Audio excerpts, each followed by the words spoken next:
Je ne sais pas comment faire face à 2025, mais je sais que ma première fille aura toujours besoin de moi.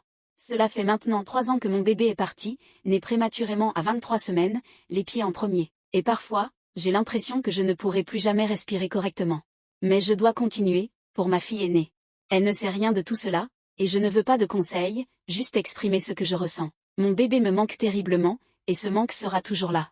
Mais je resterai forte, même si la douleur me submerge encore. Parfois, je ne sais pas si je réussirai à respirer normalement cette année. Je me souviens de cette nuit-là, je travaillais quand tout s'est effondré. Mon cycle a toujours été irrégulier, donc je ne savais même pas qu'elle était là. Ce n'est qu'après être arrivée à l'hôpital en ambulance que j'ai compris. J'ai pensé que c'était encore un problème lié à mes autres conditions médicales. Depuis, j'ai consulté un gastro-entérologue, et je prends des médicaments pour mieux gérer ça, en plus d'avoir ajusté mon alimentation. Je tiens à préciser que je n'ai jamais fait référence à l'idée de vouloir en finir, et je m'excuse si cela a pu être mal interprété.